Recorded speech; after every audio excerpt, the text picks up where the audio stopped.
Ice ਦਾ ਜੇ ਦੱਸਦੇ ਜਾਈਏ ਅੱਜ ਫ੍ਰਿਜ਼ਨੋ ਏਰੀਏ ਦੇ ਵਿੱਚ ਉੱਥੇ ਦੇ ਲੋਕਲ ਚੈਨਲ ਜਿੰਨੇ ਵੀ ਆ ਟੀਵੀ ਦੇ ਰੇਡੀਓ ਸਟੇਸ਼ਨ ਇਹ ਰਿਪੋਰਟ ਕਰ ਰਹੇ ਆ ਵੀ ਆਈਸ ਵਾਲੇ ਕਲੋਵਿਸ ਏਰੀਏ ਦੇ ਵਿੱਚ ਜਿਹੜੇ ਦੇਖੇ ਗਏ ਆ ਐਕਟੀਵਿਟੀ ਹੋਈ ਆ ਉੱਥੇ ਵਿਲੋ ਤੇ ਸ਼ੈਪਰਡ ਦੇ ਉੱਤੇ ਫ੍ਰਿਜ਼ਨੋ ਏਰੀਏ ਦੇ ਵਿੱਚ ਆਈਸ ਇਮੀਗ੍ਰੇਸ਼ਨ ਕਸਟਮ ਇਨਫੋਰਸਮੈਂਟ ਬਹੁਤ ਲੰਮੇ ਸਮੇਂ ਤੋਂ ਪ੍ਰੈਜ਼ੈਂਟ ਆ ਕਈ ਸਾਲਾਂ ਤੋਂ ਹੁਣ ਤੋਂ ਨਹੀਂ ਪਰ ਜੋ ਅੱਜ ਦੀ ਡੇਟ ਹੈਗੀ ਆ ਉਹਦੇ ਵਿੱਚ ਇਮੀਗ੍ਰੇਸ਼ਨ ਕਸਟਮ ਇਨਫੋਰਸਮੈਂਟ ਵਾਲੇ ਟ੍ਰੈਫਿਕ ਸਟਾਪਸ ਪਤਾ ਚੱਲਿਆ ਹੈ ਵੀ ਉੱਥੇ ਕਈ ਜਗ੍ਹਾ ਲੋਕਾਂ ਨੂੰ ਰੋਕਦੇ ਆ ਜਾਂ ਕੋਰਟਸ ਵਿੱਚ ਰੋਕਦੇ ਹੈਗੇ ਆ ਉਦਾਂ ਨਹੀਂ ਕਿਸੇ ਦੇ ਉਹ ਜਾਂਦੇ ਹੈਗੇ ਜਿੱਦਾਂ ਕਿ ਆਪਾਂ ਮਿਨੀਐਪੋਲਿਸ ਦੇ ਵਿੱਚ ਦੇਖਿਆ ਆ ਵੀ ਘਰੋਂ ਘਰੀ ਜਾ ਕੇ ਕਈ ਲੋਕਾਂ ਨੂੰ ਜਿਹੜਾ ਖਿੱਚਿਆ ਗਿਆ ਹੈਗਾ ਕਾਰਨ ਕੀ ਆ ਵੀ ਫ੍ਰਿਜ਼ਨੋ ਦਾ ਏਰੀਆ ਜਿਹੜਾ ਇਹ ਫਾਰਮਿੰਗ ਵਾਲਾ ਏਰੀਆ ਹੈਗਾ ਤੇ ਫ੍ਰਿਜ਼ਨੋ ਦੇ ਵਿੱਚ ਜਿੰਨੇ ਵੀ ਫਾਰਮਰ ਆ ਉਹ ਮੈਜੋਰਟੀ ਚ ਰਿਪਬਲਿਕਨ ਆ ਜਾਂ ਰਿਪਬਲਿਕਨਸ ਦੀ ਸਪੋਰਟ ਕਰਦੇ ਆ ਸੋ ਜਿੱਥੇ ਟਰੰਪ ਐਡਮਿਨਿਸਟ੍ਰੇਸ਼ਨ ਨੂੰ ਫਾਈਨੈਂਸ਼ੀਅਲੀ ਇੰਨੀ ਸਪੋਰਟ ਹੋਊਗੀ ਤੇ ਫਿਰ ਮੈਨੂੰ ਲੱਗਦਾ ਨਹੀਂ ਵੀ ਉਹ ਖੇਤਾਂ ਵਿੱਚ ਜਾ ਕੇ ਵੀ ਜਿਹੜੇ ਲੋਕਾਂ ਨੂੰ ਉਹਨਾਂ ਦੇ ਪਿੱਛੇ ਜਾਣਗੇ ਪਰ ਇਹ ਮੈਂ ਆਪਣੀ ਸੋਚ ਮੁਤਾਬਕ ਦੱਸ ਰਿਹਾ ਪਰ ਉੱਥੇ ਐਕਟੀਵਿਟੀ ਜਿਹੜੀ ਆ ਉਹ ਹੋ ਰਹੀ ਹੈਗੀ ਆ ਤੇ ਇਸ ਤੋਂ ਬਿਨਾ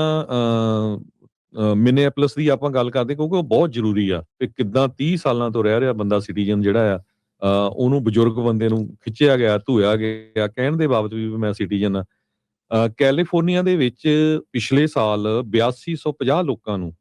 ਇਮੀਗ੍ਰੇਸ਼ਨ ਕਸਟਮ ਇਨਫੋਰਸਮੈਂਟ ਵਾਲਿਆਂ ਨੇ ਡਿਪੋਰਟ ਕੀਤਾ ਹੈਗਾ ਪਹਿਲੇ 9 ਮਹੀਨਿਆਂ 'ਚ ਸਨ 2025 ਦੇ ਵਿੱਚ ਇਹ ਡਾਟਾ ਜਿਹੜਾ ਕੰਪਾਈਲ ਕੀਤਾ ਗਿਆ ਹੈਗਾ ਯੂਸੀ ਬਰਕਲੇ ਲਾ ਸਕੂਲ ਇਨੀਸ਼ੀਏਟਿਵਸ ਉਹਨਾਂ ਵੱਲੋਂ ਕੋਈ ਇਹ ਐਵੇਂ ਗੱਪਾਂ ਨਹੀਂ ਹੈਗੀਆਂ ਉਹਨਾਂ ਵੱਲੋਂ ਜਿਹੜੀ ਡਾਟਾ ਆ ਉਹ ਜਾਰੀ ਕੀਤਾ ਗਿਆ ਆ ਕਹਿੰਦੇ ਵੀ ਜੁਲਾਈ ਤੋਂ ਲੈ ਕੇ ਸਤੰਬਰ ਤਾਈਂ ਇਮੀਗ੍ਰੇਸ਼ਨ ਕਸਟਮ ਇਨਫੋਰਸਮੈਂਟ ਵਾਲਿਆਂ ਨੇ 1520 ਲੋਕਾਂ ਨੂੰ ਹਰ ਮਹੀਨੇ ਡਿਪੋਰਟ ਕੀਤਾ ਆ 200% ਇਨਕਰੀਜ਼ ਹੋਇਆ ਹੈਗਾ ਇਹ compare to first 3 months of the year ਪਹਿਲੇ ਜਿਹੜੇ 3 ਮਹੀਨੇ ਆ ਜਨਵਰੀ ਫਰਵਰੀ ਮਾਰਚ ਉਹ ਤੋਂ ਬਾਅਦ ਜਿਹੜੇ ਮਹੀਨੇ ਆ ਉਹਨਾਂ ਚ 1500% ਜਿਹੜਾ ਆ ਇਹ ਇਨਕਰੀਜ਼ ਹੋਇਆ ਹੈਗਾ ਆ ਇਮੀਗ੍ਰੇਸ਼ਨ ਕਸਟਮ ਇਨਫੋਰਸਮੈਂਟ ਵੱਲੋਂ ਲੋਕਾਂ ਨੂੰ ਡਿਪੋਰਟ ਕਰਨ ਦਾ ਏਜੰਸੀ ਔਨ ਟਰੈਕ ਆ ਕਹਿੰਦੇ ਡਿਪੋਰਟ ਕਰਨ ਦੇ ਲਈ ਨੀਅਰਲੀ 13000 ਲੋਕਾਂ ਨੂੰ ਕੈਲੀਫੋਰਨੀਆ ਤੋਂ ਬਾਈ ਦਾ ਐਂਡ ਆਫ 2025 ਸੋ ਆਪਾਂ 9 ਮਹੀਨਿਆਂ ਦਾ ਮੈਂ ਤੁਹਾਨੂੰ ਡਾਟਾ ਦੱਸਿਆ ਸੀ 8250 ਤੇ ਕਹਿੰਦੇ ਵੀ ਪੂਰੇ ਸਾਲ ਦੇ ਵਿੱਚ ਉਹਨਾਂ ਨੇ ਪੂਰਾ ਆਪਣਾ ਬਣਾਇਆ ਸੀ ਟਰੈਕ ਵੀ ਅਸੀਂ 13000 ਲੋਕਾਂ ਨੂੰ ਕੈਲੀਫੋਰਨੀਆ ਦੇ ਵਿੱਚੋਂ ਰਿਪੋਰਟ ਕਰਨਾ ਆ ਮਿਨੀਐਪੋਲਿਸ ਦੇ ਵਿੱਚ ਮਿਨੀਸੋਟਾ ਸਟੇਟ 'ਚ ਹੁਣ ਤੱਕ 10000 ਲੋਕਾਂ ਨੂੰ ਇਮੀਗ੍ਰੇਸ਼ਨ ਕਸਟਮ ਇਨਫੋਰਸਮੈਂਟ ਵਾਲੇ ਅਰੈਸਟ ਕਰ ਚੁੱਕੇ ਹੈਗੇ ਆ ਜੀ ਬਿਲਕੁਲ ਆਈਸ ਦਾ ਜੇ ਦੱਸਦੇ ਜਾਈਏ ਅੱਜ ਫ੍ਰਿਜ਼ਨੋ ਏਰੀਏ ਦੇ ਵਿੱਚ ਉੱਥੇ ਦੇ ਲੋਕਲ ਚੈਨਲ ਜਿੰਨੇ ਵੀ ਆ ਟੀਵੀ ਦੇ ਰੇਡੀਓ ਸਟੇਸ਼ਨ ਇਹ ਰਿਪੋਰਟ ਕਰ ਰਹੇ ਆ ਵੀ ਆਈਸ ਵਾਲੇ ਕਲੋਵਿਸ ਏਰੀਏ ਦੇ ਵਿੱਚ ਜਿਹੜੇ ਦੇਖੇ ਗਏ ਆ ਐਕਟੀਵਿਟੀ ਹੋਈ ਆ ਉੱਥੇ ਵਿਲੋ ਤੇ ਸ਼ੈਪਰਡ ਦੇ ਉੱਤੇ ਫ੍ਰਿਜ਼ਨੋ ਏਰੀਏ ਦੇ ਵਿੱਚ ਆਈਸ ਇਮੀਗ੍ਰੇਸ਼ਨ ਕਸਟਮ ਇਨਫੋਰਸਮੈਂਟ ਬਹੁਤ ਲੰਮੇ ਸਮੇਂ ਤੋਂ ਪ੍ਰੈਜ਼ੈਂਟ ਆ ਕਈ ਸਾਲਾਂ ਤੋਂ ਹੁਣ ਤੋਂ ਨਹੀਂ ਪਰ ਜੋ ਅੱਜ ਦੀ ਡੇਟ ਹੈਗੀ ਆ ਉਹਦੇ ਵਿੱਚ ਇਮੀਗ੍ਰੇਸ਼ਨ ਕਸਟਮ ਇਨਫੋਰਸਮੈਂਟ ਵਾਲੇ ਟ੍ਰੈਫਿਕ ਸਟਾਪਸ ਪਤਾ ਚੱਲਿਆ ਵੀ ਉੱਥੇ ਕਈ ਜਗ੍ਹਾ ਲੋਕਾਂ ਨੂੰ ਰੋਕਦੇ ਆ ਜਾਂ ਕੋਰਟਸ ਵਿੱਚ ਰੋਕਦੇ ਹੈਗੇ ਆ ਉਦਾਂ ਨਹੀਂ ਕਿਸੇ ਦੇ ਉਹ ਜਾਂਦੇ ਹੈਗੇ ਜਿੱਦਾਂ ਕਿ ਆਪਾਂ ਮਿਨੀਐਪੋਲਿਸ ਦੇ ਵਿੱਚ ਦੇਖਿਆ ਆ ਵੀ ਘਰੋਂ ਘਰੀ ਜਾ ਕੇ ਕਈ ਲੋਕਾਂ ਨੂੰ ਜਿਹੜਾ ਖਿੱਚਿਆ ਗਿਆ ਹੈਗਾ ਕਾਰਨ ਕੀ ਆ ਵੀ ਫ੍ਰਿਜ਼ਨੋ ਦਾ ਏਰੀਆ ਜਿਹੜਾ ਇਹ ਫਾਰਮਿੰਗ ਵਾਲਾ ਏਰੀਆ ਹੈਗਾ ਤੇ ਫ੍ਰਿਜ਼ਨੋ ਦੇ ਵਿੱਚ ਜਿੰਨੇ ਵੀ ਫਾਰਮਰ ਆ ਉਹ ਮੈਜੋਰਟੀ ਚ ਰਿਪਬਲਿਕਨ ਆ ਜਾਂ ਰਿਪਬਲਿਕਨਸ ਦੀ ਸਪੋਰਟ ਕਰਦੇ ਆ ਸੋ ਜਿੱਥੇ ਟਰੰਪ ਐਡਮਿਨਿਸਟ੍ਰੇਸ਼ਨ ਨੂੰ ਫਾਈਨੈਂਸ਼ੀਅਲੀ ਇੰਨੀ ਸਪੋਰਟ ਹੋਊਗੀ ਤੇ ਫਿਰ ਮੈਨੂੰ ਲੱਗਦਾ ਨਹੀਂ ਵੀ ਉਹ ਖੇਤਾਂ ਵਿੱਚ ਜਾ ਕੇ ਵੀ ਜਿਹੜੇ ਲੋਕਾਂ ਨੂੰ ਉਹਨਾਂ ਦੇ ਪਿੱਛੇ ਜਾਣਗੇ ਪਰ ਇਹ ਮੈਂ ਆਪਣੀ ਸੋਚ ਮੁਤਾਬਕ ਦੱਸ ਰਿਹਾ ਪਰ ਉੱਥੇ ਐਕਟੀਵਿਟੀ ਜਿਹੜੀ ਆ ਉਹ ਹੋ ਰਹੀ ਹੈਗੀ ਆ ਤੇ ਇਸ ਤੋਂ ਬਿਨਾ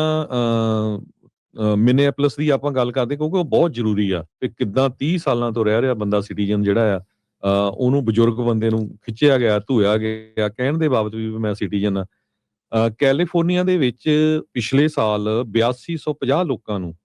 ਇਮੀਗ੍ਰੇਸ਼ਨ ਕਸਟਮ ਇਨਫੋਰਸਮੈਂਟ ਵਾਲਿਆਂ ਨੇ ਡਿਪੋਰਟ ਕੀਤਾ ਹੈਗਾ ਪਹਿਲੇ 9 ਮਹੀਨਿਆਂ 'ਚ ਸਨ 2025 ਦੇ ਵਿੱਚ ਇਹ ਡਾਟਾ ਜਿਹੜਾ ਕੰਪਾਈਲ ਕੀਤਾ ਗਿਆ ਹੈਗਾ ਯੂਸੀ ਬਰਕਲੇ ਲਾ ਸਕੂਲ ਇਨੀਸ਼ੀਏਟਿਵਸ ਉਹਨਾਂ ਵੱਲੋਂ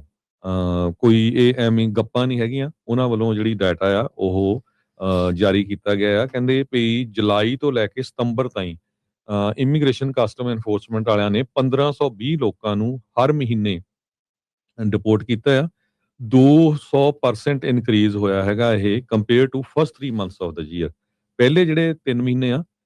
ਜਨਵਰੀ ਫਰਵਰੀ ਮਾਰਚ ਉਹ ਤੋਂ ਬਾਅਦ ਜਿਹੜੇ ਮਹੀਨੇ ਆ ਉਹਨਾਂ ਚ 1500% ਜਿਹੜਾ ਆ ਇਹ ਇਨਕਰੀਜ਼ ਹੋਇਆ ਹੈਗਾ ਆ ਇਮੀਗ੍ਰੇਸ਼ਨ ਕਸਟਮ ਇਨਫੋਰਸਮੈਂਟ ਵੱਲੋਂ ਲੋਕਾਂ ਨੂੰ ਡਿਪੋਰਟ ਕਰਨ ਦਾ। ਏਜੰਸੀ ਔਨ ਟਰੈਕ ਆ, ਕਹਿੰਦੇ ਡਿਪੋਰਟ ਕਰਨ ਦੇ ਲਈ ਨੀਅਰਲੀ 13,000 ਲੋਕਾਂ ਨੂੰ ਕੈਲੀਫੋਰਨੀਆ ਤੋਂ ਬਾਈ ਦਾ ਐਂਡ ਆਫ 2025। ਸੋ ਆਪਾਂ 9 ਮਹੀਨਿਆਂ ਦਾ ਮੈਂ ਤੁਹਾਨੂੰ ਡਾਟਾ ਦੱਸਿਆ ਸੀ 8250, ਤੇ ਕਹਿੰਦੇ ਵੀ ਪੂਰੇ ਸਾਲ ਦੇ ਵਿੱਚ ਉਹਨਾਂ ਨੇ ਪੂਰਾ ਆਪਣਾ ਬਣਾਇਆ ਸੀ ਟਰੈਕ ਵੀ ਅਸੀਂ 13,000 ਲੋਕਾਂ ਨੂੰ ਕੈਲੀਫੋਰਨੀਆ ਦੇ ਵਿੱਚੋਂ ਡਿਪੋਰਟ ਕਰਨਾ ਆ। ਮਿਨੇਆਪੋਲਿਸ ਦੇ ਵਿੱਚ, ਮਿਨੇਸੋਟਾ ਸਟੇਟ 'ਚ ਹੁਣ ਤੱਕ 10,000 ਲੋਕਾਂ ਨੂੰ ਇਮੀਗ੍ਰੇਸ਼ਨ ਕਸਟਮ ਇਨਫੋਰਸਮੈਂਟ ਵਾਲੇ ਅਰੈਸਟ ਕਰ ਚੁੱਕੇ ਹੈਗੇ ਆ। ਜੀ ਬਿਲਕੁਲ।